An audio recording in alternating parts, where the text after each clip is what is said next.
hacerlo en un contexto de optimismo como el que se vive hoy en la Argentina.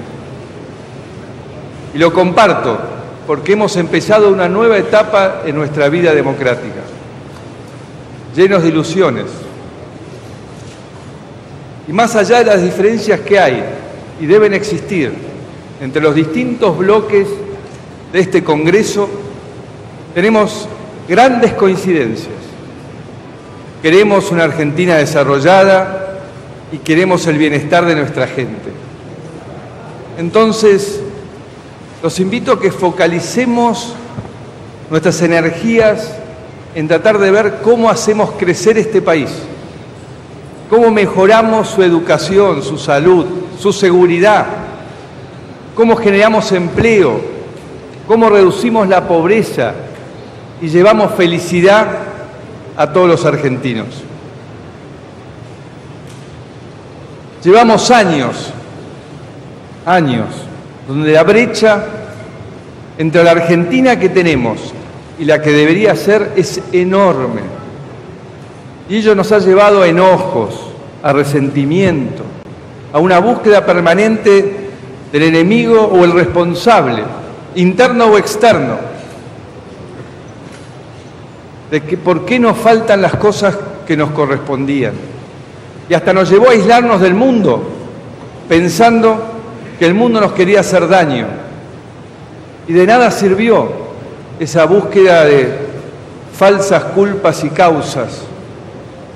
Lo único que nos trajo es una inaceptable cantidad de compatriotas en la pobreza, instituciones sin credibilidad y un Estado enorme que no ha parado de crecer y no brinda mejores prestaciones. Tenemos leyes que reconocen muchísimos derechos y quedan solamente en el papel. Pero todos sabemos que somos mucho mejor que esto.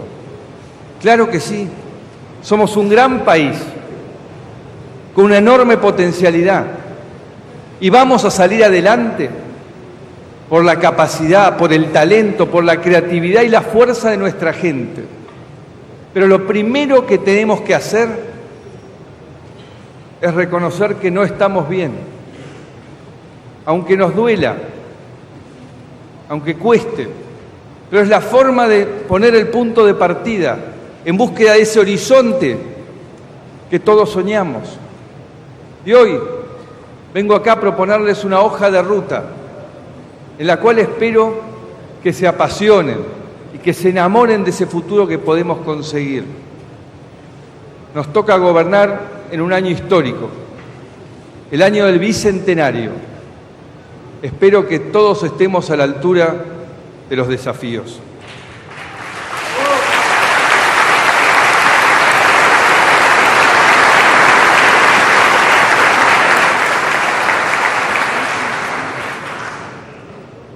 Quiero ser claro sobre el punto de partida, ya que venimos de años en los que el Estado ha mentido sistemáticamente, confundiendo a todos y borrando la línea entre la realidad y la fantasía. Así, la credibilidad y la confianza fueron destruidas.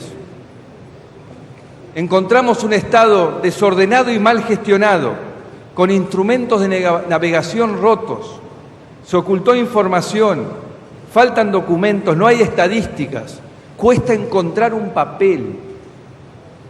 En los años que van del 2006 al 2015, los argentinos pagamos al Estado Nacional casi 694.000 millones de dólares de impuestos más que en la década del 90. Repito, del 2006 al 2015, los argentinos pagamos más impuestos por 694.000 millones de dólares que en la década del 90. Pese a eso, encontramos un Estado con dificultades para resolver sus principales responsabilidades. Más recursos no implicaron una transformación de nuestras escuelas, hospitales o una mejora en la seguridad. Más recursos no permitieron ni siquiera reducir los problemas estructurales de pobreza e indigencia. La falta de planeamiento y de un pensamiento responsable de largo plazo, sumado a la corrupción, la desidia y la incompetencia, hizo que hoy nos encontremos con un Estado con poca o nula capacidad para poder atender sus obligaciones. Nos acostumbramos a vivir así y hasta pensamos que era normal. No lo es, no lo puede ser. No podemos tolerar que un país como el nuestro, con tanta riqueza, todavía mueran chicos de hambre. Según el último informe del Observatorio Social de la Universidad Católica Argentina, el 29% de los argentinos está en la pobreza y el 6% vive en la indigencia. Además, alrededor del 42% de la población carece de cloacas, el 13% no tiene agua corriente y más del 40% no tiene conexión a la red de gas. El modelo de inclusión social y crecimiento del que tanto habló el gobierno anterior nos llevó a la pobreza y la exclusión. Hace una década que la Argentina es uno de los países con mayor inflación del mundo, con un promedio anual arriba del 20% y una inflación acumulada aproximadamente de 700% en los últimos 10 años. La causa principal de esta inflación fue la utilización del Banco Central para financiar el gasto público y atender los servicios de la deuda, tanto emitiendo pesos como usando sus reservas. Esto sometió a la población a una suba de precios constante, que daña sobre todo a los hogares que menos tienen.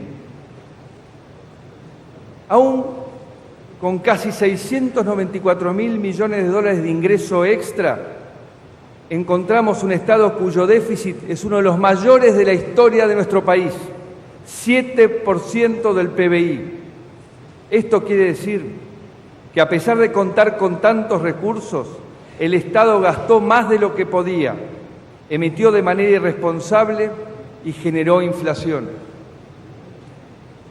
Esto sucedió mientras vivíamos uno de los momentos de mayor presión tributaria de la historia, al mismo tiempo que el Estado concentró recursos de las provincias de forma unitaria y centralista, como nunca antes en las últimas décadas.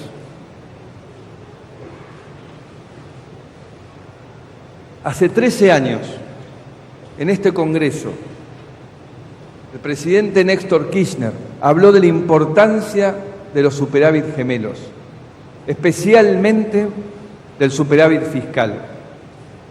Eso después fue dejado de lado. Recibimos un Banco Central en crisis, con reservas que cayeron de 47.000 millones de dólares a cerca de 25.000 desde que se impuso el cepo. La Argentina tiene uno de los menores porcentajes de reservas respecto al PBI de América Latina, 6%. Compara con el 17% de Chile y México y el 25% de Brasil. Nos encontramos con una delicada situación fiscal, una de las peores de las últimas décadas, por la irresponsabilidad e incompetencia de la anterior gestión. Va a llevar un tiempo ordenarlo, pero estamos comprometidos a hacerlo.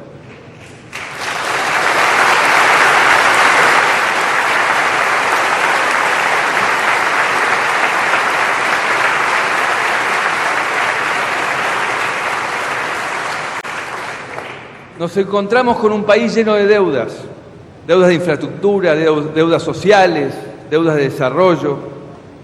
En estos años de vacas gordas no ahorramos, sino que nos comimos nuestro capital, como tantas veces nos ha pasado en el pasado. Mucho se habló de la negociación con los holdouts, también conocidos como buitres. Ahora dependerá de este Congreso si terminamos o no de cerrar este conflicto que lleva 15 años. Confío que va a primar la responsabilidad sobre la retórica y que juntos vamos a construir los consensos necesarios. No resolver este conflicto le costó caro a los argentinos. y favoreció a los tenedores de bonos, que se enriquecieron con eso. La deuda pasó de 3.000 a 11.000 millones de dólares.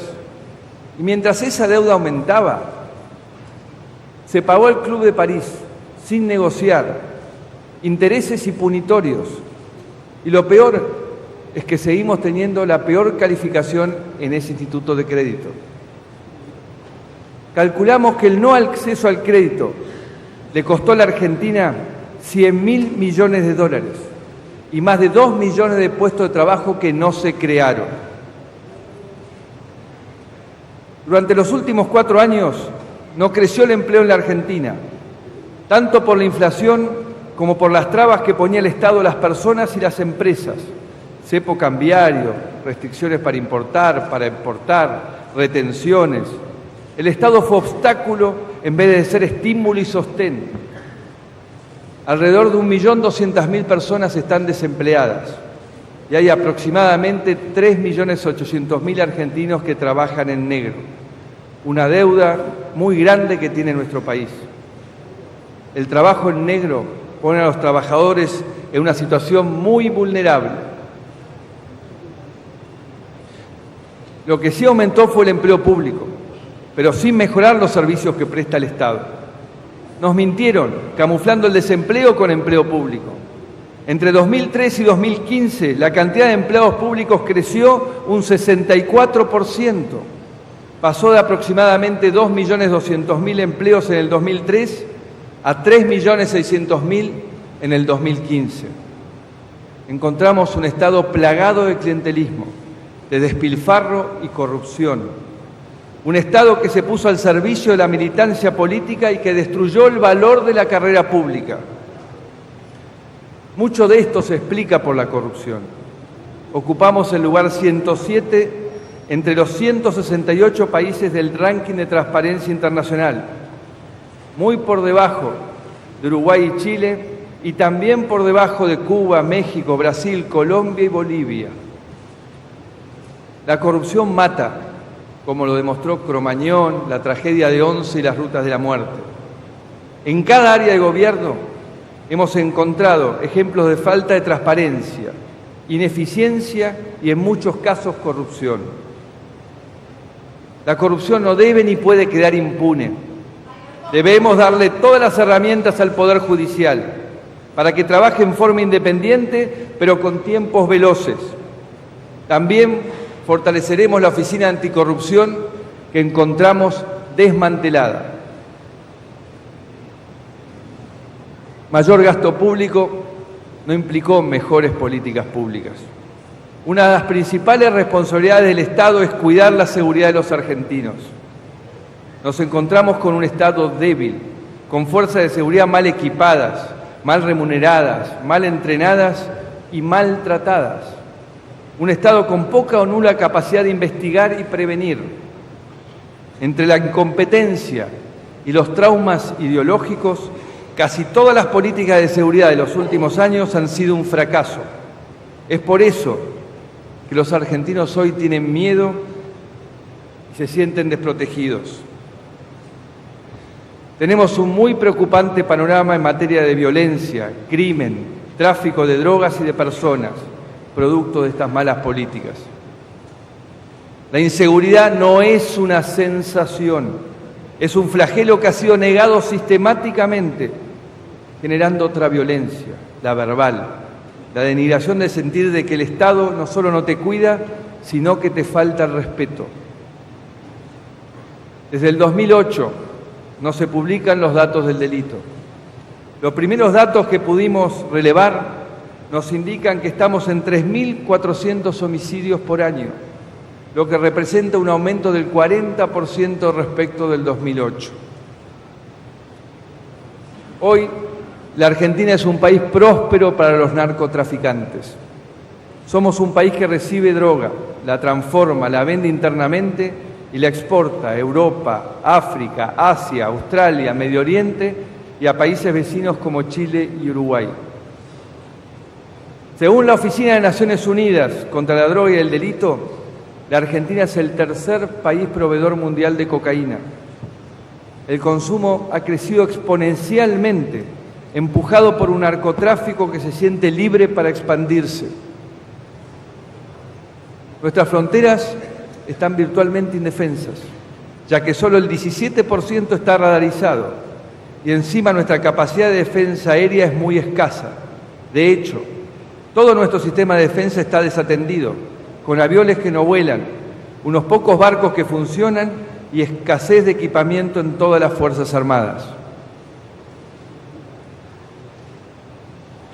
Será una tarea de la justicia investigar si esta situación que recibimos fue fruto de la desidia o la incompetencia o de la complicidad.